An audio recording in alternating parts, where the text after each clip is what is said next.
प्रिय छात्रों, Verde Hindi classes में आपका स्वागत है। प्रिय छात्रों, कक्षा 9 हिंदी काव्य के पाठ्यक्रम के अंतर्गत रहीम दास जी द्वारा रचित नीति के दोहे दोहा शीर्षक से आपके पाठ्यक्रम में सम्मिलित हैं। प्रिय छात्रों, रहीम दास जी मध्यकाल के भक्ति काल के मुस्लिम भक्त कवि थे, जिन्होंने हिंदी में अपनी कविताएं लिखीं। रहीम दास जी बैरम खां के पुत्र थे। इनकी माता का नाम सुल्तान बेगम था। अपने पिता बैरम खां की मृत्यु के बाद इनकी शिक्षा दीक्षा की व्यवस्था बादशाह अकबर ने की और बादशाह अकबर के दरबार में एक काफ़ी दिनों तक मनसबदार के रूप में रहे और कई विजयें भी हासिल की। इन सब व्यस्तताओं के अतिरिक्त इन्होंने हिंदी में दोहे, कविताएं इत्यादि लिखीं, जिनमें से इनके 14 दोहे आपके पाठ्यक्रम में सम्मिलित हैं। तो चलिए इन सभी 14 दोहों का हम बारीकी से सरलतम रूप से अर्थ और व्याख्या समझते हैं, जिससे आपके आने वाली परीक्षा में ये उपयोगी सिद्ध हों। बस आप इस पूरे वीडियो को देखिएगा और इनके सभी 14 दोहों का अर्थ और व्याख्या समझने का प्रयास कीजिएगा। जो रहीम उत्तम प्रकृति का करी सकत कुसंग, चंदन विष व्यापत नहीं लिपटे रहत भुजंग। आप इसकी संदर्भ लिखोगे। प्रस्तुत दोहा हमारी पाठ्य पुस्तक के काव्य खंड के अंतर्गत दोहा शीर्षक से लिया गया है। यह दोहा कविवर रहीम द्वारा रचित रहीम ग्रंथावली से लिया गया है। तो पहला दोहा जो रहीम का है कि जो रहीम उत्तम प्रकृति का करि सकत कुसंग।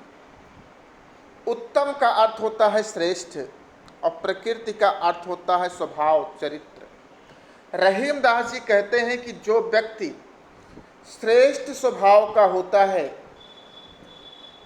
श्रेष्ठ चरित्र का होता है, अगर वो कभी कुसंग अर्थात बुरे लोगों की संगत में भी पड़ जाए तो उसके स्वभाव पर, उसके चरित्र पर कोई प्रभाव नहीं पड़ता। का करि सकत कुसंग।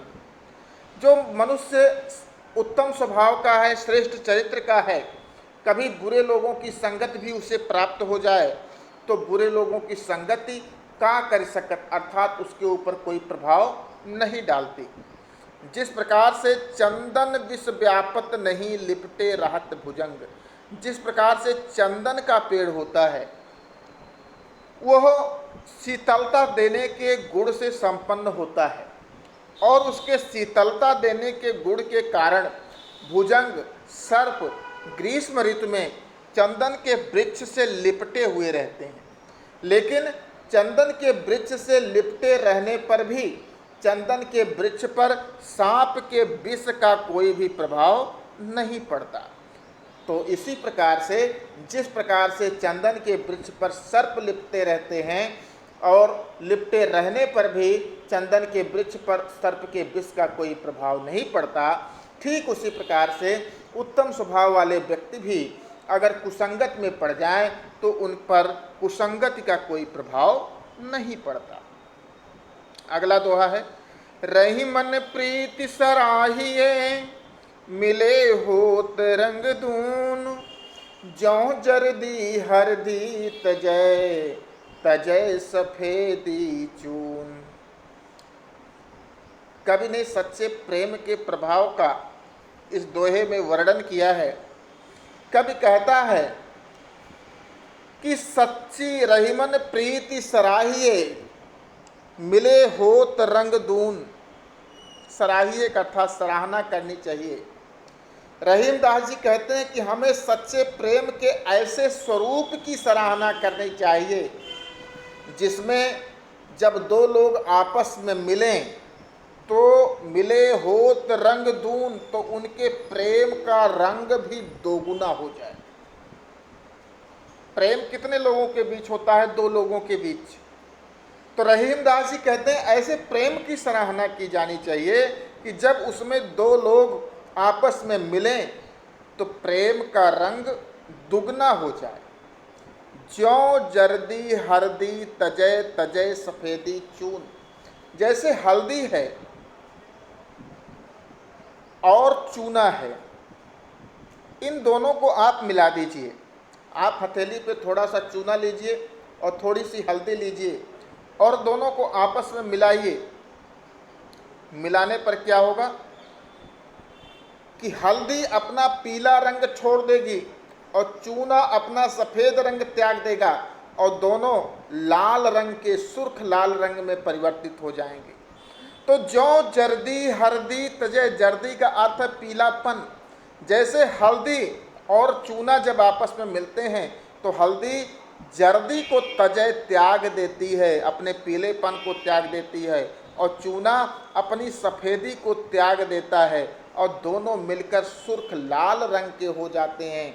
उसी प्रकार से सच्चा प्रेम भी ऐसा ही होता है जिसमें दोनों प्रेमी अपने अलग अलग अस्तित्व को भूलकर एक दूसरे में समाहित हो जाते हैं। ऐसे प्रेम की सराहना की जानी चाहिए। रहीमदास जी का अगला दोहा है कि टूटे सुजन मनाइए, जो टूटे 100 बार, रहीमन फिर पोइए, टूटे मुक्ता हार। इस दोहे में कवि ने बताया है कि अगर आपके बड़े या आपके स्वजन, अपने जन, अपने परिवार के लोग, अपने रिश्तेदार कभी रूठ भी जाएं तो उन्हें मना लेना चाहिए। टूटे सुजन मनाइए, जो टूटे 100 बार। कबीर रहीमदास जी कहते हैं कि यदि कोई सुजन, अच्छा व्यक्ति, सज्जन व्यक्ति, सुजन, सु माने सुंदर, जिसका स्वभाव सुंदर हो, जिसका चरित्र सुंदर हो, जो ज्ञान में श्रेष्ठ हो, ऐसे लोग को जो टूटे 100 बार, अगर सैकड़ों बार भी हमसे टूट जाए, रूठ जाए, तो ऐसे लोगों को बार बार मना लेना चाहिए। जिस प्रकार से रहीमन फिर पोइए, टूटे मुक्ताहार, जिस प्रकार से मुक्ताहार अर्थात मोतियों की माला होती है, देखने में सुंदर होती है, महंगी होती है, शरीर की सुंदरता को बढ़ाती है, तो अगर ये मोतियों की माला बार बार टूटती है तो बार बार पोइए, बार बार उन्हें गूंथ लिया जाता है, धागे में गूंथ लिया जाता है और उनका उपयोग किया जाता है। ठीक उसी प्रकार से अगर कोई सज्जन व्यक्ति है, श्रेष्ठ व्यक्ति है, ज्ञान में श्रेष्ठ है, स्वभाव में श्रेष्ठ है, चरित्र में श्रेष्ठ है, तो ऐसे व्यक्तियों को बार बार मना लेना चाहिए, क्योंकि वह हमारे जीवन में मोतियों की भांति ही मूल्यवान होते हैं। रहीमदास जी का अगला दोहा है, दोहा संख्या 4। रहीमन यसुआ नयन ढरी, जिय दुख प्रकट करे, जाहि निकारो गेह ते, कस न भेद कही दे। इस दोहे में रहीमदास जी कहते हैं कि यदि किसी व्यक्ति को घर से निकाल दिया जाए तो वह घर के भेद को खोल देता है, दूसरों से बता देता है। रहीमन असुआ नयन धारी, जिये दुख, जिये का अर्थ हृदय, दुख प्रकट करे। जिस प्रकार से किसी व्यक्ति के आँखों से अगर आंसू ढलक रहे हैं, निकल रहे हैं, तो सामने से देखने वाला व्यक्ति वो तुरंत बता देता है कि इसका जिये, इसका हृदय दुखी है, किसी बात से यह पीड़ित है, इसी के कारण इसके नेत्रों से अश्रु बह रहे हैं। क्योंकि जाहि निकारो गेहते, जिसको हम अपने घर से निकाल देंगे, कस न भेद कह दे, वो हमारा भेद दूसरों से क्यों नहीं कह देगा, अवश्य हमारा भेद दूसरों पर खोल देगा। तो रहीमन असुआ नयन ढरी, जिय दुख प्रकट करे। रहीमदास जी कहते हैं कि जिस प्रकार आँख रूपी घर से निकलने पर आंसू हृदय के सारे भेद प्रकट कर देते हैं, अर्थात हृदय के दुख को खोल देते हैं। ठीक उसी प्रकार से यदि किसी व्यक्ति को घर से निकाल दिया जाए तो वह भी घर के सारे भेद बाहर के लोगों से खोल देता है। कहीं रहीम संपत्ति सगे, बनत बहुत बहुरीति, विपत्ति कसौटी जे कसे, ते ही साचे मीत। इस दोहे में रहीम दास ने सच्चे मित्र के लक्षण बताए हैं कि सच्चा मित्र कौन होता है। तो कहीं रहीम संपत्ति सगे, बनत बहुत बहुरीति। रहीम दास जी कहते हैं जब किसी व्यक्ति के पास संपत्ति होती है, धन होता है, तो अनेक लोग उसके सगे बनने का प्रयास करते हैं, उसके संबंधी बनने का प्रयास करते हैं। और बनत बहुत बहुरीति, बहुत सारे लोग उसके सगे संबंधी बनने का प्रयास बहुरीति, बहुत ही प्रकार से, रीति का अर्थ है प्रकार से, बनने की कोशिश करते हैं।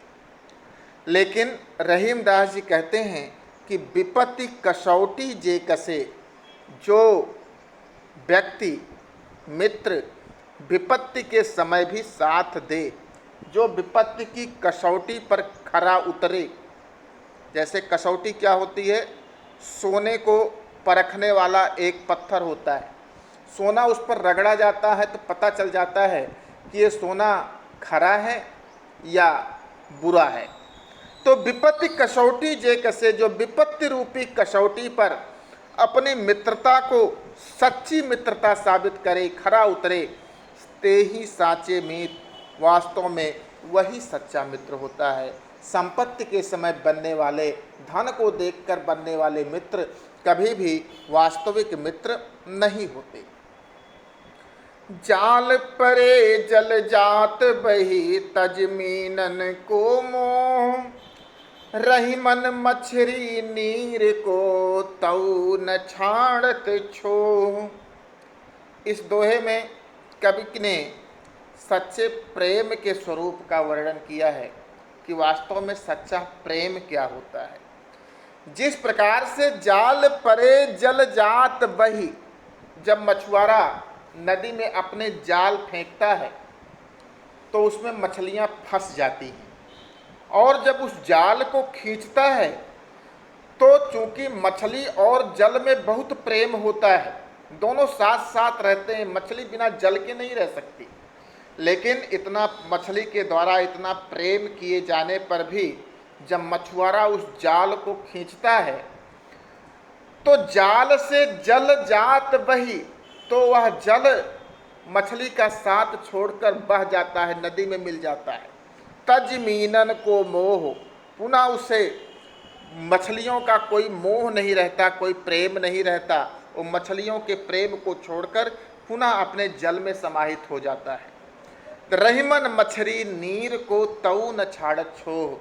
रहीम दास जी कहते हैं इतना सब होने पर भी जो मछली होती है, जो मछली होती है, वो नीर को तऊ न छाड़त छो, वो नीर का, जल का प्रेम तब भी नहीं छोड़ती, वो बाहर जाकर भी जल के लिए तड़पती रहती है। तो इस प्रकार से कवि कहता है कि मछुआरे द्वारा जाल जब जल में डाला जाता है तो मछलियों को मोह को छोड़कर जल आगे निकल जाता है, लेकिन मछलियां जल के प्रति अपने मोह अथवा प्रेम को नहीं छोड़ती हैं। जल के साथ छूटने पर वह अपने प्राण त्याग देती हैं, अर्थात सच्चे प्रेमी कभी अपने साथी का साथ नहीं छोड़ते, इसके लिए चाहे उन्हें अपने प्राण ही क्यों न त्यागने पड़े। दीन सबन को लखत है, दीन ही लखै न कोई, जो रहीम दीन ही लखै, दीन बंधु सम होए। इस 7वें दोहे में रहीम दास जी कहते हैं कि यदि मनुष्य गरीबों एवं दीन दुखियों पर दया करे तो वह ईश्वर के समान हो जाता है। दीन सबन को लखत है।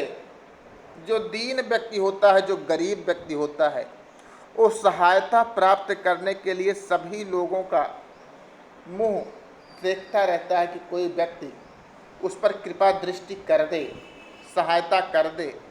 लेकिन जो समर्थ व्यक्ति होते हैं, दीन ही लखै न कोई, वह दीनों की तरफ, गरीबों की तरफ, पीड़ित प्राणियों की तरफ ध्यान ही नहीं देते। लेकिन रहीमदास जी कहते हैं कि जो रहीम दीन नहीं लखे, ऐसे श्रेष्ठ व्यक्ति, सज्जन व्यक्ति, उत्तम पुरुष जो दीनों के ऊपर अपनी कृपा दृष्टि बनाते हैं, जो दीनों पर अपनी दया दिखाते हैं, दीन लोग उन्हें दीन बंधु के समान, परमात्मा के समान आदर प्रदान करते हैं। तो दीन सबन को लखत है, दीन ही लखै न कोई, और जो रहीम दीन ही लखै, दीन बंधु सम होय। इसमें दादा दादा कई बार आया है, इसलिए इसमें अनुप्रास अलंकार है और उपमा अलंकार भी इसमें दिया गया है। दीन बंधु, दीन के समान। कविवर रहीमदास जी कहते हैं कि जो दीन, गरीब, दुखी या असमर्थ व्यक्ति हैं, ये समर्थ व्यक्तियों की ओर इस उम्मीद से देखते हैं कि वह लोग हम दीनों पर कृपा दृष्टि बनाए रखेंगे, हमारी सहायता करेंगे, परंतु अधिकतर लोग उन्हें अनदेखा कर कर उनकी कोई सहायता नहीं करते। रहीमदास जी कहते हैं कि जो मनुष्य दीन अर्थात गरीबों को दया की दृष्टि से देखता है, उन पर दया प्रदर्शित करता है, वह मनुष्य ईश्वर के समान दीन बंधु हो जाते हैं। तो कहाँ समाय भरी सराय रहीम लखी, पथिक आप फिर जाय। प्रस्तुत दोहे में कवि ने कहा है कि ईश्वर रूपी प्रियतम के मिल जाने पर अन्य वस्तुओं से प्रेम या मोह छूट जाता है। प्रीतम का अर्थ है प्रियतम, वह ईश्वर रूपी प्रियतम। प्रीतम छवि, छवि का अर्थ है रूप या सुंदरता। नयनन का अर्थ है नेत्र। बसी अर्थात बस चुकी है। पर का अर्थ है दूसरी, छवि का अर्थ है रूप या सुंदरता। कहाँ समाहित हो सकती है। सराय यात्रियों के ठहरने का स्थान होता है। पहले जिस तरह से आज धर्मशाला होती है, उसी तरह से पहले सराय हुआ करती थी। यात्री अपना रात्रि उस सराय में व्यतीत करते थे। लखी का अर्थ है देखकर। पथिक का अर्थ है राहगीर। आप का अर्थ है अपने आप, फिर जाए मतलब वापस मुड़ जाता है। प्रीतम छवि नैननी बसी, पर छवि कहाँ समाये। रहीमदास जी कहते हैं कि मेरे नेत्रों में ईश्वर रूपी प्रियतम की छवि, रूप अब तो बस चुका है, पूर्ण रूप से समाहित हो चुका है। अतः इस सौंदर्यमयी रूप को पाने के पश्चात पर छवि कहाँ समाये। अब मेरे आँखों में दूसरे के लिए या दूसरे की सुंदरता को, रूप को समाहित करने के लिए कोई स्थान नहीं है। जिस प्रकार से यात्रियों के ठहरने के स्थान सराय को यात्रियों से भरा हुआ देखकर राहगीर उसमें स्थान ना पाकर स्वयं ही लौटकर अन्य सराय की ओर चल देता है, उसी प्रकार मेरे नेत्रों में भी खाली स्थान ना पाकर अन्य छवि वापस चली जाती है। आशा यह है कि हृदय में ईश्वर की भक्ति उत्पन्न हो जाने पर अन्य सांसारिक माया मोह स्वयं ही समाप्त हो जाते हैं। रहीमन धागा प्रेम का मत तोड़ो चटकाए, टूटे से फिर ना जुरे, जुरे गांठी परी जाय। रहीमन धागा प्रेम का मत तोड़ो चटकाए। यहाँ पर तोड़ो का अर्थ है तोड़ना और चटकाए का अर्थ है झटक कर। जुरे का अर्थ है जुड़ना। इस दोहे के माध्यम से कवि ने प्रेम संबंधों को संभाल कर रखने का वर्णन किया है। रहीमदास जी कहते हैं कि रहीमन धागा प्रेम का मत तोड़ो चटकाई। प्रेम रूपी धागे अर्थात प्रेम के संबंध को कभी भी छोटे से झगड़े में, छोटे से मनमुटाव में कभी भी झटक कर नहीं तोड़ देना चाहिए। जिस प्रकार से धागा एक बार टूट जाने के पश्चात पुनः नहीं जुड़ता, टूटे से फिर ना जुड़े, जिस प्रकार से धागा एक बार टूट जाने के पश्चात पुनः नहीं जुड़ता और जुड़े तो गांठ पड़ जाए, यदि जुड़ भी जाए तो उसमें गांठ लगानी पड़ती है, गांठ पड़ जाती है।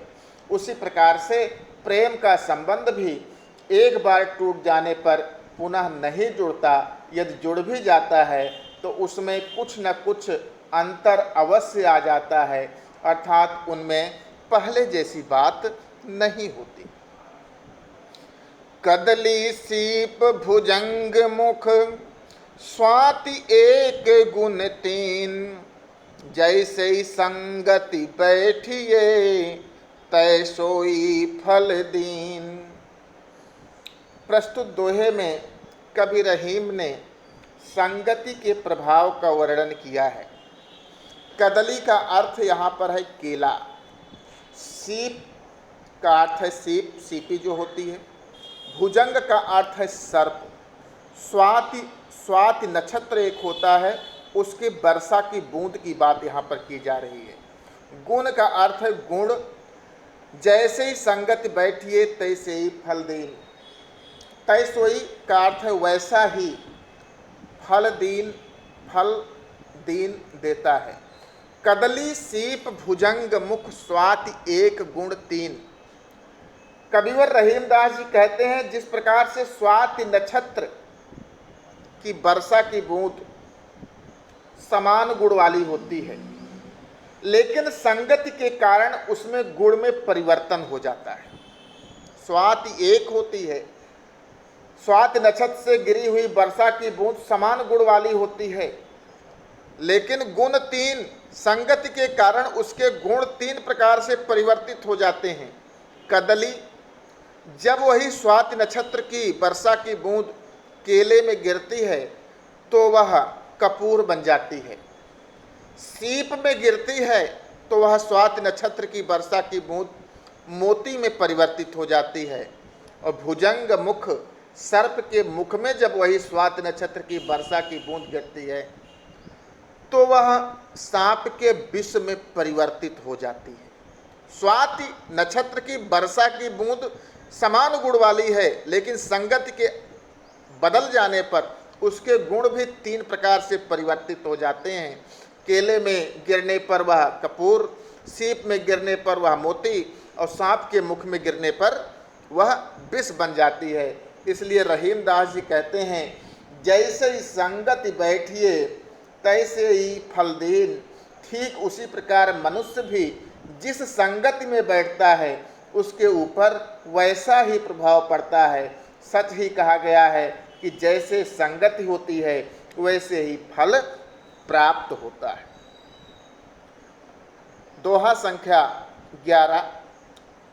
तरुवर फल नहीं खाते हैं, सरवर पियहि न पान, कह रहीम पर काज हित, संपत्ति सचहि सुजान। इस दोहे में रहीम ने परोपकार की महत्ता का वर्णन किया है। तरुवर का यहाँ पर अर्थ है तरु अर्थात वृक्ष। फल नहीं खाते हैं, सरवर का अर्थ है यहाँ पर सरोवर, पियहि न पान, पियहि का अर्थ है पीते हैं, पान का अर्थ है पानी। कह रहीम पर काज हित, पर का अर्थ है दूसरे, काज का अर्थ है कार्य, पर काज का अर्थ यहाँ पर हुआ परोपकार। हित का अर्थ है लाभ के लिए, संपत्ति का अर्थ है धन, संचय का अर्थ है संचय करते हैं, सुजान अर्थात सज्जन पुरुष। तरुवर फल नहीं खाते हैं, सरवर पियहि न पान। रहीमदास जी कहते हैं कि जिस प्रकार वृक्ष अपने फलों को स्वयं नहीं खाते तथा सरोवर तालाब अपने पानी स्वयं नहीं पीते, अर्थात वृक्षों के फल और तालाब के जल का सेवन अन्य लोग ही करते हैं। स्वयं के लिए ना तो वृक्ष फल उत्पन्न करते हैं, ना स्वयं के लिए तालाब जल एकत्रित करता है। उसी प्रकार से पर काज हित संपत्ति सचहि सुजान, रहीमदास जी कहते हैं उसी प्रकार से सुजान अर्थात सज्जन अथवा ज्ञानी मनुष्य अपनी संपत्ति सचहि, अपनी संपत्ति का संचय पर काज हित दूसरों के लाभ अथवा परोपकार के लिए ही करते हैं। रहीमन देखि बड़ेन को लघु न दीजिए डारी, जहाँ काम आवे सुई कहाँ करे तरवारी।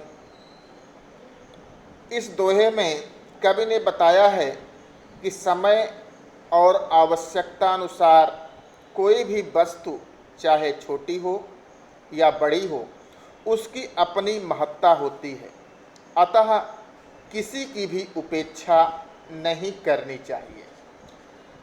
रहीमन देखि बड़ेन को, बड़ेन का अर्थ है बड़े लोगों को, धनी लोगों को, मानी लोगों को, सम्मानित लोगों को। लघु का अर्थ है छोटे अर्थात छोटे लोगों को।